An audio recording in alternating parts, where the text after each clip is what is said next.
नमस्कार दोस्तों, पाथफाइंडर में आप सभी का स्वागत है। मेरा नाम है डॉक्टर महिपाल सिंह राठौड़ और आज इस लेक्चर में मैं आपको बताऊंगा फॉल ऑफ साइगॉन के बारे में।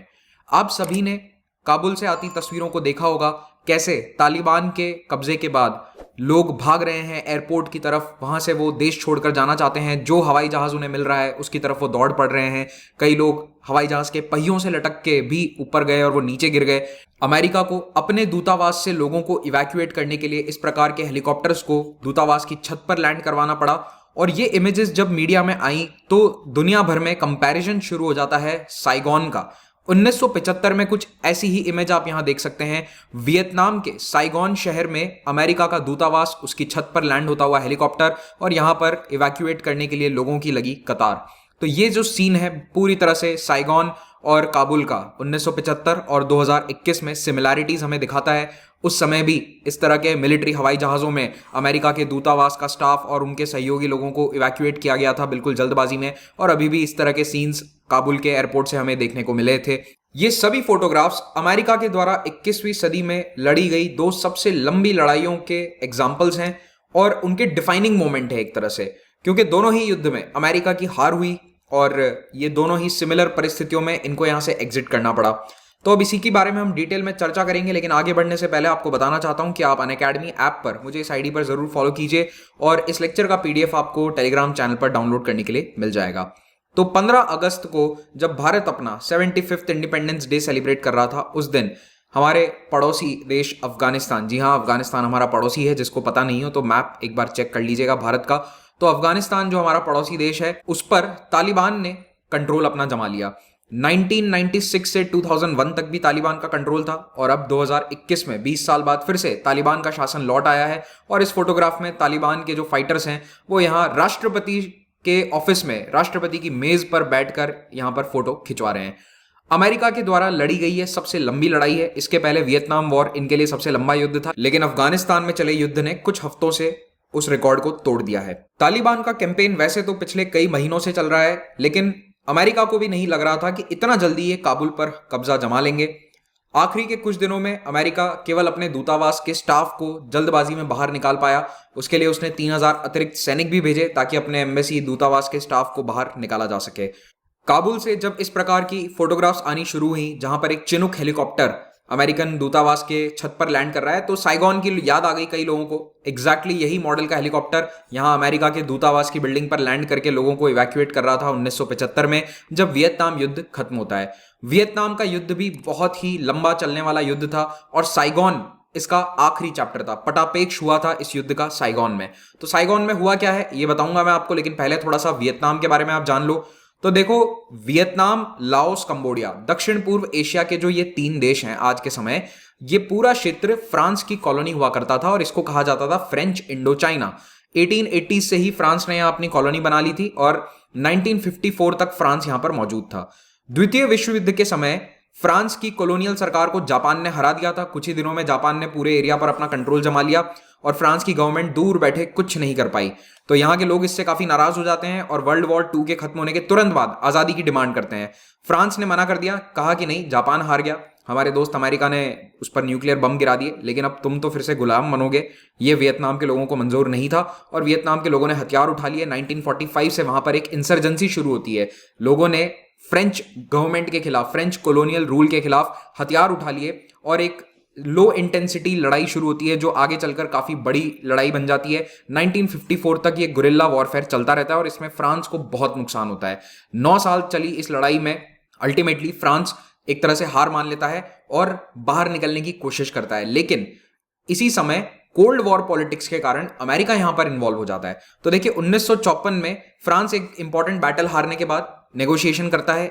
वियतनाम के जो फाइटिंग गुरिल्लास थे, जो कम्युनिस्ट नॉर्थ वियतनाम एरिया में फाइट कर रहे थे, उनके साथ वो एग्रीमेंट साइन करा जाता है और उनको आजादी दे दी जाती है। तो कंबोडिया, लाओस, वियतनाम, ये तीनों देश आजाद हो जाते हैं। लेकिन जब ये लड़ाई चल रही थी, मतलब जब वियतनाम अपनी आजादी की लड़ाई लड़ रहा था, उस समय इनमें भी आपस में 2 गुट बन गए थे। तो बेसिकली उत्तरी एरियाज में चाइना के द्वारा समर्थित कम्युनिस्ट यहां पर फ्रांस से लड़ रहे थे और दक्षिण में जो गुट था वो धीरे धीरे अमेरिका के फेवर में होने लगा। तो इस तरह से दो गुट जब बन जाते हैं तो यहां पर शांति बनाए रखने के लिए फ्रांस जाते जाते देश का विभाजन कर देता है नॉर्थ और साउथ वियतनाम में, और 17th पैरेलल यानी कि 17 डिग्री लैटिट्यूड वाला जो लाइन है वहां पर देश का विभाजन कर दिया जाता है। यह क्या कहा जाता है कि भविष्य में चुनाव होंगे और चुनाव में यह तय किया जाएगा कि देश को फिर से यूनाइट करना है या नहीं। वादे के अनुसार चुनाव करवाए जाते हैं फ्रांस के यहां से जाते ही, लेकिन साउथ वियतनाम में क्या होता है कि जो प्रो अमेरिकन पार्टीज थी उन्होंने चुनाव में धांधली करी। इनफैक्ट इतनी धांधली करी कि साइगोन शहर जो कि दक्षिणी वियतनाम का कैपिटल था, यहां पर आप देख सकते हो ये साइगोन है, तो साइगोन शहर में 133% वोट उनके फेवर में थे। मतलब इतनी धांधली, ओवर धांधली कर दी इन्होंने, ज्यादा चीटिंग कर ली, तो 133% वोट्स इनके फेवर में आ गए। और यहां पर लोगों ने इस रिग्ड इलेक्शन में यह कहा कि साउथ वियतनाम को इंडिपेंडेंट रखा जाए, एक अलग देश रखा जाए, नॉर्थ के साथ यूनाइट नहीं किया जाए। इसके पीछे कारण क्या था? देखो, दक्षिणी वियतनाम में जो सरकार थी या बन गई थी वो यूएसए के सपोर्ट में थी, यूएसए के फेवर में थी। उत्तरी वियतनाम में कम्युनिस्ट शासन था जो चाइना और यूएसएसआर उसको सपोर्ट कर रहे थे, तो ये उनके फेवर का था। कुल मिलाकर कोल्ड वॉर पॉलिटिक्स के कारण इस देश का विभाजन हो जाता है और वियतनाम दो हिस्सों में बंट जाता है। दक्षिणी वियतनाम के डिक्टेटर नो डिन डिएम को अमेरिका ने अपना पूरा सपोर्ट दिया। उस वक्त अमेरिकी राष्ट्रपति जो थे ड्वाइट डी आइजनहॉवर, उन्होंने कहा कि हम आपका पूरा सपोर्ट करेंगे, आप तो बस कम्युनिज्म के खिलाफ लड़ो। एक्चुअली अमेरिका को यह डर था कि अगर एक देश कम्युनिस्ट होता है तो उसका पड़ोसी देश भी कम्युनिस्ट हो जाएगा और धीरे धीरे पूरा दक्षिण पूर्व एशिया कम्युनिज्म की चपेट में आ जाएगा। अमेरिका ने कुछ साल पहले ही ये देखा था कि किस प्रकार से वर्ल्ड वॉर 2 के बाद सोवियत यूनियन के इन्फ्लुएंस के कारण पूरा पूर्वी यूरोप, ईस्टर्न यूरोप कम्युनिस्ट बन गया था। उनको ये स्थिति दक्षिण पूर्व एशिया में नहीं चाहिए थी। तो अब क्या होता है कि उत्तरी वियतनाम को सपोर्ट कर रहे हैं चाइना, यूएसएसआर, और साउथ वियतनाम को सपोर्ट कर रहे हैं यूएसए और उसके एलाइज, और इन दोनों के बीच में लड़ाई कंटिन्यू होती है। तो 54 में जो लड़ाई फ्रांस के साथ चल रही थी और थम गई थी, अब वो फिर से शुरू होती है, और इसको कई बार सेकंड इंडो चाइना वॉर भी कहा जाता है, क्योंकि पहला इंडो चाइना वॉर कहां हो रहा था? वो फ्रांस के साथ हो रहा था। That was the first Indo China war. अब सेकंड इंडो चाइना वॉर, या फिर जिसे पॉपुलरली वियतनाम वॉर के नाम से जाना जाता है, क्योंकि अमेरिका अब इसमें इन्वॉल्व हो गया, तो अमेरिका देखता है हम तो वियतनाम में अब पहुंचे हैं, तो हमारे लिए तो ये वियतनाम वॉर है, लेकिन जो वियतनाम के लोग हैं वो इसे सेकंड इंडो चाइना वॉर के नाम से जानते हैं। तो ये युद्ध 20 साल तक चलता है। 1955 से 75 तक अमेरिका यहां पर इन्वॉल्व था। हालांकि युद्ध के अलग अलग समय अमेरिका का इन्वॉल्वमेंट अलग था। मैक्सिमम ट्रूप्स उनके 67, 66 के आसपास थे, यानी कि 1965 और 70 के बीच में ये लड़ाई बहुत अपने चरम पर थी, जब यहां पर लाखों अमेरिकी सैनिक थे। शुरुआत में इतने नहीं थे। शुरुआत में इनका टारगेट यही था कि साउथ वियतनाम की आर्मी को सपोर्ट करो। तो इस लड़ाई में एक तरफ थे नॉर्थ वियतनाम और वियटकॉन्ग। वियटकॉन्ग कौन है? ये गुरिल्लाज हैं। ये वियटकॉन्ग गुरिल्लाज हैं जो कम्युनिस्ट गुरिल्ला हैं, दक्षिणी वियतनाम के जंगलों में रहते थे और दक्षिणी वियतनाम की सरकार पर हमला करते थे। और इधर दक्षिणी वियतनाम की सरकार जो साइगोन में बेस थी उसको हेल्प कर रहे थे अमेरिका और उसके एलाइज। तो साइगोन शहर का नाम बाय द वे बदला जा चुका है। अब आप मैप पर इस शहर को नहीं पाएंगे, तो इसका नाम अब हो ची मिन सिटी हो गया है, क्योंकि जो नॉर्थ के कमांडर थे हो ची मिन, तो इसे आज हो ची मिन सिटी के नाम से जानते हैं। और वियतनाम का कैपिटल क्या है? हैनोई। तो जो उत्तरी वियतनाम का कैपिटल था वो आज भी पूरे देश का कैपिटल है, और जो दक्षिण का सबसे बड़ा शहर है वो हो ची मिन सिटी है। वियतनाम का युद्ध यूनाइटेड स्टेट्स ऑफ अमेरिका के लिए 20वीं सदी के इतिहास का सबसे महत्वपूर्ण पड़ाव बन जाता है। वर्ल्ड वॉर 1 और वर्ल्ड वॉर 2 में अमेरिका के दम पर एलाइज जीत गए थे। अमेरिका को यह दंभ हो गया था, यह घमंड हो गया था कि हम दुनिया में सबसे शक्तिशाली हैं और हमें कोई नहीं हरा सकता। खास करके ये कम्युनिस्ट गुरिल्ला तो क्या चीज है, किस खेत की मूली है, जो हमारे हवाई जहाज, प्लेन और मॉडर्न हथियारों के सामने ये टिक पाएंगे। लेकिन 19 साल की लड़ाई ने यह साबित कर दिया कि कम्युनिस्ट गुरिल्ला अगर चाहें तो अमेरिका की माइटी आर्मी को हरा सकते हैं। द्वितीय विश्व युद्ध के बाद अमेरिका के लिए यह सबसे घातक लड़ाई सिद्ध हुई, क्योंकि 58,000 अमेरिकी सैनिक इस युद्ध में 19 साल में मारे जाते हैं। लेकिन वियतनाम के लिए तो ये और भी बुरा था। 2.5 लाख वियतनामीज इसमें मारे गए थे ऑफिशियली। अनऑफिशियल संख्या तो मिलियंस में जाती है, दसियों लाख लोग इसमें, सिविलियंस को अगर मिला लिया जाए तो वो मारे गए थे। 2.5 लाख तो फाइटर्स हैं जिनकी डेथ हुई थी नॉर्थ और साउथ मिलाकर। 1965 और 70 के बीच में यह युद्ध अपने चरम पर था। उस समय अमेरिका के लगभग 5 लाख सैनिक वियतनाम में तैनात थे, जो अफगानिस्तान के मुकाबले 5 गुना ज्यादा है। मैक्सिमम अफगानिस्तान में यूएस के 1 लाख सैनिक थे 2010 में। तो आप इमेजिन कर सकते हो कि उस समय की, जबकि आबादी भी कम थी, 1960s में, आज के समय से तो कमी थी आबादी, तब के समय में 5 गुना मिलिट्री प्रेजेंस वियतनाम देश में थी। उतना बड़ा युद्ध था ये अमेरिका के लिए। इस समय काल में डेली कई 100 टन बम गिराए जा रहे थे वियतनाम के सिविलियंस पर, आर्मी पर। कोई डिफरेंशिएशन नहीं हो रहा था कि कौन फाइटर है कौन सिविलियन है। लगातार बमबारी के कारण वियतनाम की हालत बहुत ही खराब हो गई थी। अब युद्ध चल रहा था, लेकिन धीरे धीरे अमेरिका के नागरिकों के बीच में ये अनपॉपुलर होता गया, लोगों का इसके प्रति सपोर्ट कम हो गया। उसके पीछे दो तीन कारण थे। सबसे पहला, जब अमेरिका के इतने सैनिक मारे जा रहे थे तो लोगों को ये समझ में नहीं आया कि ये युद्ध हम लड़ क्यों रहे हैं। मतलब ठीक है, ओरिजिनल कॉज उन्हें पता था कि कोल्ड वॉर है, हमें यूएसएसआर को रोकना है, लेकिन 15 साल हो चुके थे 1970 आते आते इस युद्ध को। और इसी समय डैनियल एल्सबर्ग नाम के एक विसल ब्लोअर ने पेंटागन पेपर्स को रिलीज कर दिया। पेंटागन पेपर्स इनके इंटरनल पेपर्स थे इंटेलिजेंस के, जिनमें यह कहा गया था कि अमेरिका ने युद्ध में जाने का निर्णय जो लिया था ना, यूएस गवर्नमेंट का जो डिसीजन था वॉर को छेड़ने का, वो ही गलत था। एक्चुअली इनके एक बोट पर हमला हो गया था। बोट क्या मतलब, नेवी की एक पेट्रोल बोट थी, उस पर किसी ने हमला कर दिया था। तो अमेरिका का ऑफिशियल कारण यह था युद्ध में जाने का, लेकिन वो हमला जो है बाद में पता चला था कि अमेरिका ने खुद ही करवाया था। दैट वाज ऑल स्टेज्ड, वो सब फर्जी था, कोई हमला नहीं हुआ था। बस लोगों को एक ऑफिशियल रीजन देने के लिए, जनता के सामने एक ऑफिशियल रीजन रखने के लिए वो हमला उन्होंने करवाया था। ये बातें इन पेंटागन पेपर्स से बाहर आ जाती हैं।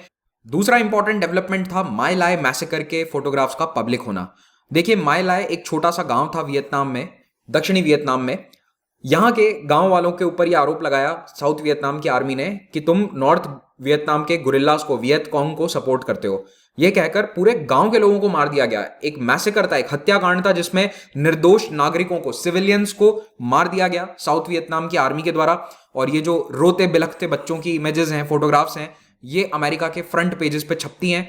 और दुनिया ने पहली बार युद्ध का ये विभत्स चेहरा देखा था। मतलब अभी तक क्या होता था कि न्यूज इस तरह से आती थी कि आज 5 गांव में अमेरिका की आर्मी ने अटैक किया, लेकिन जब उन अटैक्स की फोटोग्राफ आई कि उन गांव में एक्चुअली में हो क्या रहा था, ये दुनिया ने पहली बार देखा कि युद्ध का ये भी रूप होता है। मतलब जो सैनिक थे, ऑफ कोर्स उन्हें तो पता ही होता था, लेकिन जो आम जनता थी उसके सामने युद्ध का ये रूप पहली बार सामने आया कि कैसे निहत्ते निर्दोष लोगों को मारा जा रहा है, मैसेकर्स हो रहे हैं, पूरे के पूरे गांव को मारा जा रहा है। और ये फोटोज जब बाहर आती हैं तो अमेरिका में जो माहौल है वो पूरी तरह से युद्ध के विरोध में हो गया। और तीसरा कारण ये भी था कि अमेरिका में कॉन्स्क्रिप्शन जारी कर दिया गया था। कॉन्स्क्रिप्शन का मतलब क्या होता है कि अनिवार्य मिलिट्री सेवा, जो भी 18 साल से ऊपर का नौजवान है उसके लिए आर्मी ज्वाइन करके एक बार वियतनाम जाना कंपलसरी कर दिया गया था। इससे भी लोग काफी नाराज थे कि कॉन्स्क्रिप्शन की जरूरत क्या है एक ऐसे देश में युद्ध के लिए। चलो, उनको लगा कि वर्ल्ड वॉर 2 बहुत बड़ा था तो उस समय कॉन्स्क्रिप्शन था तो ठीक है।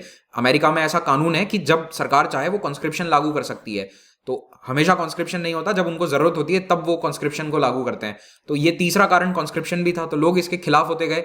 उसके बाद युद्ध की कुछ और तस्वीरें सामने आती है जिसके कारण इस युद्ध को अब डर्टी वॉर कहा जाने लगा। डर्टी वॉर का मतलब क्या है, यहां पर नेपाम का इस्तेमाल होता था। नेपाम एक ऐसा केमिकल है, ये ऑरेंज कलर का जो आपको नजर आ रहा है हवाई जहाज से निकलता हुआ, इससे पूरे के पूरे जंगल साफ किए जा सकते हैं। यानी कि अगर नेपाम किसी जंगल पर गिरा दो तो वहां पर पेड़ पौधे उग नहीं पाएंगे। ये एक ऐसा केमिकल है जो पेड़ पौधों को मार देता है, फोटोसिंथेसिस के प्रोसेस को रोक देता है। तो यहां पर जब ये नेपाम गिराया जाता था, रीजन ये था कि जंगल साफ हो जाएंगे तो गुरिल्लास को छुपने के लिए जगह नहीं मिलेगी, ये उनकी रीजनिंग थी। लेकिन इन जंगलों के बीच में गांव भी थे, लोग रहते थे, और इस नेपाम के कारण लोगों के पूरे शरीर पर बर्न्स हो जाते थे। बर्न समझते हो आप, स्किन जल जाती थी, इनका चेहरा पट्टियों से ढकना पड़ता था। तो ये जो बच्चों पर नेपाम गिराया जा रहा है, गांवों पर नेपाम गिराया जा रहा है, इसकी तस्वीरें भी बाहर आनी शुरू होती हैं। इस केमिकल के कारण कई बच्चों की भी जान जा रही थी। तो ऐसे में अमेरिका में लोग अब और नाराज हो जाते हैं, और एक नारा काफी पॉपुलर हो गया था भीड़ के बीच में अमेरिका में, hey LBJ, how many kids have you killed today. LBJ का मतलब है लिंडन बेंस जॉनसन, जो उस समय अमेरिका के राष्ट्रपति थे। तो लोग सड़कों पर उतरकर प्रदर्शन करने लगे, नारे लगाने लगे पूरे देश में 69, 70, 71 में कि हमें इस युद्ध में शामिल नहीं रहना चाहिए, अमेरिका को लड़ाई से बाहर आ जाना चाहिए। और ऐसा ही होता है। फाइनली पब्लिक प्रेशर के चलते अमेरिकी सरकार 73 में उत्तरी वियतनाम के साथ बातचीत शुरू करती है।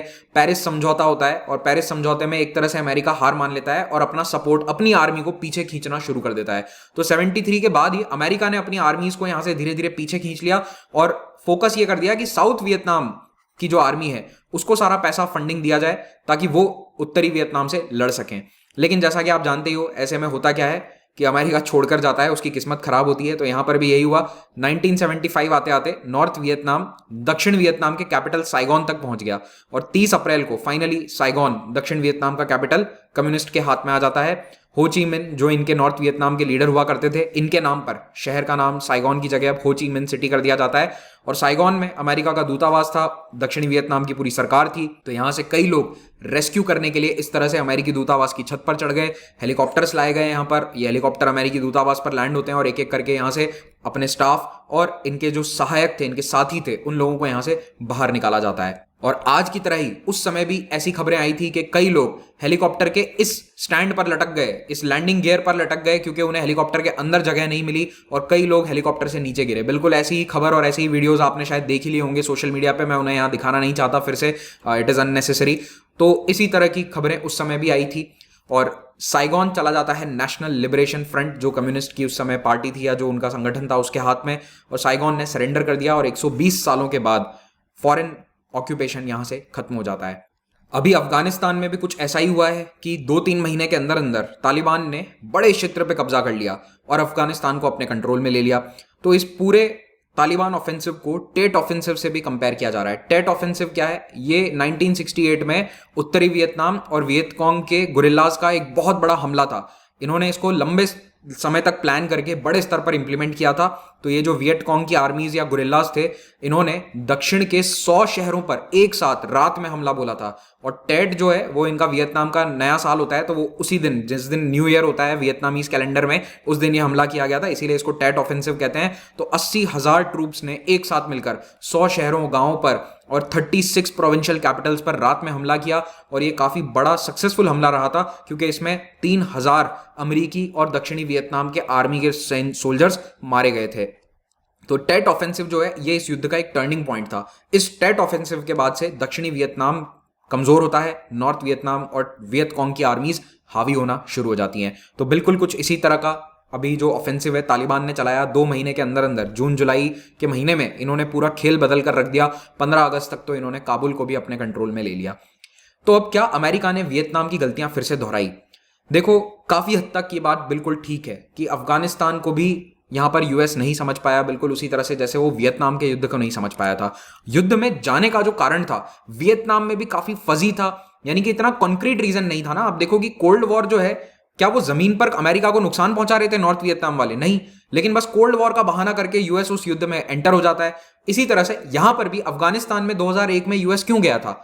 आपको पता होगा, अलकायदा के कारण, तालिबान के कारण नहीं गया था। अलकायदा, ओसामा बिन लादेन के कारण गए थे, क्योंकि तालिबान की सरकार पर यह आरोप था कि वो ओसामा को छुपा रहे हैं। लेकिन उस समय युद्ध शुरू होने के 10 दिन के अंदर अंदर तालिबान की सरकार ने कह दिया था कि हम बिन लादेन को आपको सौंपने को तैयार हैं। ये 14 अक्टूबर 2001 की न्यूज है, मैं आपको दिखा रहा हूं। 8 अक्टूबर को हमला शुरू हुआ था। 14 अक्टूबर को तत्कालीन तालिबान की सरकार ने यूएसए को यह ऑफर दिया था कि हम बिन लादेन आपको दे देंगे, आप हमला रोक दो। जॉर्ज बुश ने यह ऑफर रिजेक्ट कर दिया था। अब अगर इनका टारगेट केवल बिन लादेन था तो ये 2011 में भी रुक सकते थे। बिन लादेन को तो 2011 में मार दिया गया था। लेकिन यूएस का ना तो टारगेट बिन लादेन था और ना ही इनका टारगेट 9/11 का बदला लेना था। अमेरिकन मिलिट्री रणनीतिकार कभी यह स्पष्ट नहीं कर पाया कि अफगानिस्तान में वो 20 साल तक कर क्या रहे थे। इनफैक्ट अमेरिकी मिलिट्री कमांडर्स की सोच समझ कितनी कम थी अफगानिस्तान को लेकर, इसका मैं आपको उदाहरण देता हूं। कई बार पत्रकारों ने अमेरिकी कमांडर से पूछा कि तालिबान और अलकायदा के बीच में रिश्ता क्या है। यूएस मिलिट्री हमेशा यह जवाब देती थी कि दोनों के बीच में कोई स्ट्रैटेजिक या रणनीतिक तौर पर कोई संबंध नहीं है, बस दोनों एक दूसरे के सहायता कर रहे हैं, जहां पर उनकी मदद हो पाती है बस वैसे मदद करते हैं। जबकि यह बिल्कुल गलत था। अलकायदा के हेड अयमान अल जवाहिरी ने तालिबान के अमीर को अपनी जबान दे रखी थी, कसम खा रखी थी, ब्लड ओथ था कि जब तक मैं मर नहीं जाता तब तक मैं तालिबान का फेथफुल रहूंगा। इतनी ज्यादा डेंस कोऑपरेशन है, इतना ज्यादा क्लोज कोऑपरेशन है दोनों के बीच में। और ये मैं अभी का बता रहा हूं, ठीक है। Ayman al Zawahiri is the current head of Al-Qaeda. किसके बाद? ओसामा बिन लादेन के मारे जाने के बाद। और अभी तालिबान का हेड कौन है? मुल्ला उमर के मारे जाने के बाद हैबतुल्ला अखुंदजादा। तो हैबतुल्ला अखुंदजादा को जाकर अयमान अल जवाहिरी ने अपनी ब्लड ओथ दी हुई है। और ये ब्लड ओथ जो है इसको काफी माना जाता है ईस्टर्न कल्चर्स में। आपको पता ही होगा कि कस्में वादे कितने इंपॉर्टेंट होते हैं। आप सभी ने बचपन में कस्में खाई होंगी, मुझे पूरा यकीन है, कुछ तो अभी भी कस्में खा लेते हैं। तो ये ओथ जो है ये ब्लड ओथ है, ठीक है। ये सोना बाबू वाली कस्में नहीं है। अगर आप इसे पूरा ना करो तो आपको मारा जा सकता है, इतनी इंपॉर्टेंट कस्में है ये। दे ओ एलिजियंस टू तालिबान। अलकायदा अपना सपोर्ट देता है तालिबान को पूरी तरह से। और इस बात को आज दिन तक यूएसए समझ नहीं पाया है। तालिबान की जो डेप्यूटी लीडरशिप है यानी सेकंड लेवल की लीडरशिप, इसमें सिराजुद्दीन हक्कानी का नाम आता है। और Sirajuddin Haqqani, who is the head of the Haqqani network, ये एक अलकायदा का आदमी है। अलकायदा के लिए इसने काम किया है। He was part of al Qaeda for a long time, और अब ये तालिबान का भी पार्ट है। तो दोनों के बीच में बहुत क्लोज संबंध है, इंट्रिकेट संबंध है। और हक्कानी नेटवर्क में आपको बता दूं कि पाकिस्तान के अंदर बहुत डीपली इन्वॉल्व है, आईएसआई इसे पूरी तरह से सपोर्ट करता है। अमेरिकी खुफिया विभाग और सरकार कितनी बुरी तरह से विफल हुए, ये इस बात से भी पता चलता है कि 8 जुलाई को, सिर्फ एक महीने पहले, अमेरिकी राष्ट्रपति जो बाइडेन ने एक प्रेस कॉन्फ्रेंस में ये बातें कही थी। उसकी मैं आपको बिल्कुल वर्बैटिम मैं आपको ये पैराग्राफ बता देता हूं, आप चाहो तो खुद इसे पॉज करके पूरा पढ़ लेना। मेन पैराग्राफ ये है, we did not go to Afghanistan to nation build. हम अफगानिस्तान को हेल्प करने नहीं गए थे, वहां पर राष्ट्र बनाने नहीं गए थे। हमारा लक्ष्य क्या था? अलकायदा को समाप्त करना, वो हमने कर दिया। अब अफगान लोगों की जिम्मेदारी है कि वो अपने देश को बनाएं, अपने देश का भविष्य तय करें और उनको कैसे चलाना है वो तय करें। ये जो बाइडेन के शब्द थे एक महीने पहले। और एक महीने पहले उन्होंने ये भी कहा था कि अभी हम काबुल को बचाने में सक्षम है, कोई खतरा नहीं है काबुल को तालिबान से। हमने अफगानिस्तान की 3 लाख की सेना को अच्छे से तैयार किया है, अच्छे से उसे इक्विप किया है, और ये लोग तालिबान से लड़ सकते हैं। ये सारी बातें झूठ साबित होती हैं। ये वेल ट्रेन्ड अफगान आर्मी, उनको जो इक्विपमेंट दिए गए थे वो सभी अब तालिबान के हाथ में जा चुके हैं। तो ये जितने बातें, बड़ी बड़ी बातें जो बाइडेन ने करी थी, वो सब गलत साबित हो चुकी हैं। अफगानिस्तान और इराक युद्ध को लेकर हमेशा से अमेरिका के जो क्रिटिक्स हैं वो ये कहते आए हैं कि युद्ध करने का कोई ठोस कारण नहीं था। इराक में जाने का रीजन था तेल, ऑयल सप्लाईज, और अफगानिस्तान में युद्ध छेड़कर वहां पर बस जाने का जो ये पूरा निर्णय है, इसके पीछे एक ही कारण है, वो है अमेरिका की मिलिट्री इंडस्ट्री। तो जितनी भी इंडस्ट्री है जो अमेरिकन मिलिट्री को सप्लाई करती है, हथियार बनाते हैं, प्लेन बनाते हैं, ये सारी जो कंपनीज हैं, इन्होंने लॉबी करा अमेरिकी गवर्नमेंट को कि आप युद्ध को जारी रखो, हमारी इंडस्ट्री चलती रहेगी, हमसे सरकार खरीदती रहेगी हथियार या फिर हवाई जहाज, हेलीकॉप्टर, और हमारा धंधा बढ़िया चलता रहेगा। और यही हुआ। 20 सालों तक $2 ट्रिलियन खर्च करने के बाद और हजारों अमेरिकी जाने गंवाने के बाद आज अफगानिस्तान में क्या है? We are back to square one. 2001 में तालिबान था, 2021 में फिर तालिबान आ गया है। बिन लादेन 10 साल पहले मारा जा चुका है, लेकिन फिर उसके बाद 10 साल से ये क्या कर रहे थे, इसका कोई जवाब अमेरिका के पास मौजूद नहीं है। तो ये एक कार्टून है जो मुझे काफ़ी फनी लगा, और इसमें ये बताया गया है कि कैसे तालिबान अमेरिका द्वारा बनाए गए इंफ्रास्ट्रक्चर और सड़कों का इस्तेमाल करते हुए तेजी से पूरे देश पर इस बार कब्जा कर चुका है। तो फाइनली अगर मैं आपको बताऊं साइगोन और काबुल के बीच में क्या समानताएं हैं और क्या डिफरेंसेस हैं, तो देखिए, दोनों ही युद्ध में, वियतनाम और अफगानिस्तान, अमेरिका ने बहुत पैसा खर्च किया, ट्रिलियंस ऑफ डॉलर्स खर्च किए गए। धीरे धीरे ये दोनों ही युद्ध अमेरिका के लोगों के बीच में काफी अनपॉपुलर हो गए। लोग नहीं चाहते थे कि हमारे सैनिक दूर विदेशी धरती पर मारे जाएं, और क्यों मारे जा रहे हैं उसके पीछे कोई ठोस कारण भी नहीं। और तीसरा, दोनों ही देशों से जब अमेरिका को पीछे हटना पड़ा, तो ये अमेरिका की ग्लोबल स्टैंडिंग के लिए, अंतरराष्ट्रीय इमेज के लिए बहुत ही बुरा झटका है। आज अमेरिका के सभी दोस्त ये देख रहे हैं कि अमेरिका अपनी दोस्ती कैसे निभाता है। तो उस समय वियतनाम युद्ध में भी यही हुआ था कि 20वीं सदी का सबसे बड़ा power United states of America, it was humbled, उसको अपनी इमेज पर उसकी साख गिर गई थी। और आज अफगानिस्तान में भी यही हुआ है। कुछ डिफरेंसेस जरूर हैं। साइगोन में स्थिति आज से थोड़ी बेहतर थी। वहां पर 1973 से ही ट्रूप पुल आउट शुरू हो गया था, तो अमेरिका की ज्यादा फौज वहां मौजूद ही नहीं थी। जो हार थी वो एक्चुअली में साउथ वियतनाम की आर्मी की हार थी। यहां पर अभी भी हजारों अमेरिकी सैनिक मौजूद थे अफगानिस्तान में, and they were in the process of pulling out. 31 अगस्त आखिरी डेट थी जब अमेरिका की आर्मीज वहां से जाने वाली थी। उसके पहले ही तालिबान यहां पर देश को अपने कंट्रोल में ले चुका है। तो इनफैक्ट साइगोन से बुरी हालत यहां इनकी काबुल में हुई है। साइगोन हारने में तो कई महीने लगे थे, काबुल तो कुछ दिनों के अंदर चला गया इनके हाथ से। कुछ दिन भी गया, चंद घंटों के अंदर काबुल तो ये हार गए थे। तो कई मायनों में Kabul is worse than Saigon for USA. तो ये कुछ एनालिसिस था जो मैं समझता हूं कि हिस्ट्री पॉइंट ऑफ व्यू से इंपॉर्टेंट है, एग्जाम्स में भी पूछा जा सकता है, खास करके मेंस में या इंटरव्यू में। तो डेली पल पल की रनिंग कमेंट्री देने से बेहतर है, मुझे लगता है कि ऐसे वीडियोस बनाए जाएं जो आपके लिए एग्जाम पॉइंट ऑफ व्यू से ज्यादा इंपॉर्टेंट है। आपका इस बारे में क्या कहना है मुझे कमेंट सेक्शन में जरूर बताइएगा। वीडियो अच्छा लगा हो तो फिर उसे लाइक जरूर कीजिए, कमेंट करके अपना फीडबैक दीजिए। आप अगर वीडियोस को लाइक करते हैं तो उससे यूट्यूब एल्गोरिदम को मालूम चलता है कि वीडियो अच्छा है, दूसरों को भी वो सुझाव देता है कि आप इसे देखें। So please go ahead and like the video if you want to like it, and subscribe कर लीजिए अगर अभी तक सब्सक्राइब नहीं किया है पाथफाइंडर को। हमारे वीडियोस के अपडेट्स आपको इस तरह से प्राप्त होते रहेंगे। अगर आप यूपीएससी एग्जाम की तैयारी कर रहे हैं तो अनअकैडमी प्लेटफॉर्म पर बेस्ट टीचर्स देश के लाइव पढ़ाते हैं। आप इन टीचर से लाइव पढ़ सकते हैं। फ्री क्लासेस होती हैं, स्पेशल क्लासेस, उनको देखिए, कोई चार्जेस नहीं है उन क्लासेस को देखने के। एवरी वीक मेरी भी 2 स्पेशल क्लासेस होती है। लेकिन इन स्पेशल क्लासेस के अलावा कुछ पेड सब्सक्रिप्शंस हैं। प्लस और आइकॉनिक दो प्रकार के सब्सक्रिप्शन है, दोनों में एक मेजर डिफरेंस है कि आइकॉनिक में आपको एक मेंटोर के द्वारा पर्सनल गाइडेंस दी जाएगी।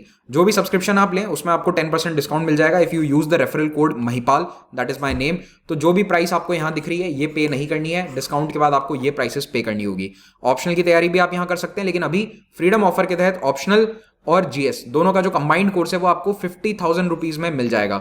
तो याद रखिए, जीएस और ऑप्शनल दोनों की क्लासेस, प्लस हमने साथ में अभी टेस्ट सीरीज भी जोड़ दी है, दोनों प्रीलिम्स और मेंस की टेस्ट सीरीज, उसके अलावा ऑप्शनल की टेस्ट सीरीज, प्रिंटेड किताबें, ये सभी बेनिफिट्स आपको मिलेंगे।